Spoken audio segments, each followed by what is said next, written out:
care o să vă... Aș face o paranteză și v-aș spune că și Giurgiu are o problemă cu capitalul giurgiuvean. Având extrem de puține instituții, întreprinderi care le avem la noi, investitori, etc., chiar investitori străini și investitori de capital românesc, capital de care să vină datorită unor practici și ale noastre de a alunga, în general.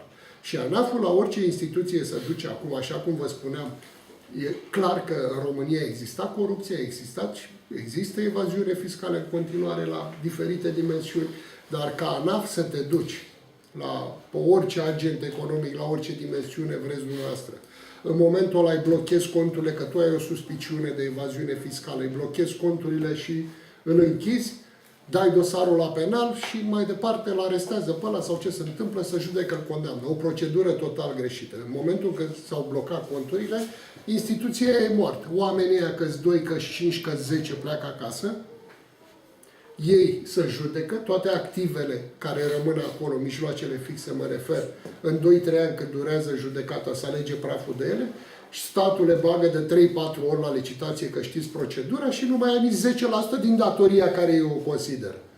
Ba, mai vine și un moment extrem de periculos, în care agentul economic câștigă în instanță. Cu ce să mai întoarce înapoi? Și atunci noi spunem un lucru, oameni buni. Până la urmă aveți suspiciunea că un agent economic, v-am spus, indiferent de mărime, comite o evaziune. Fură statul la taxe, etc.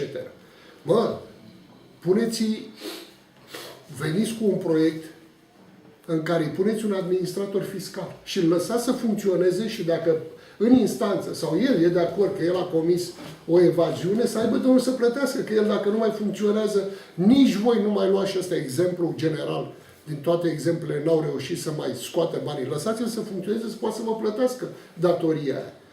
În plus, ceea ce ne interesează pe noi, nu atât agentul, cu toate că și ăsta că e capital, ne interesează că ne trezim cu o anume categorie sau o anumită masă de oameni care vin la șomaj în spinarea statului. Închizându-se, oamenii aia vin și din impozitele noastre trebuie să-i ținem noi, că așa e normal. Și atunci ANAF-ul vine lângă societate în a regla anumite defecțiuni ale societății sau vine ca un organ de presiune care pe unde trece curăță tot și închide, distruge tot. El nu are rolul de distrugere. El are rolul, cei care încalcă legea, să-i pună în concordanță cu măsurile care trebuie luate pe lege. Dar nu închizând instituții. Modalitatea în care acționează acum înseamnă distrugerea acelei instituții. Oriunde se duce. De ce nu dați activitatea ANAF? Eu vă dau un exemplu concret. Firma mea în luna ianuarie n-a încasat nimic. Pe 25 mi-am depus declarațiile. Aveam o datorie de 3.600.000, impozite de pe luna decembrie. Pe 5 februarie mi s-a pus poprire pe conturi pe 3.600.000. În momentul ăla trebuie să o închideți. Mi s-a pus poprire pe conturi pentru 300 de lei. O firmă mică. Dacă sunteți o firmă mare și aveți 100 de angajați, oamenii trebuie să plece acasă, că blocând conturile nu mai ai ce să faci. Modalitatea asta, ăsta e principiul pentru care contestăm inclusiv acțiunea care dânsi-o au avut-o în față de cele 5 televiziuni. Cu tot respectul, domnul senator, din punctul meu de vedere, dumneavoastră aveți dreptate și sunt de plin sentimentul meu ca și cetățean. Întrebare. În timpul guvernării Ponta, ANAF-ul funcționa altfel decât funcționează acum? Nu. Am înțeles. Vă mulțumesc. Nu.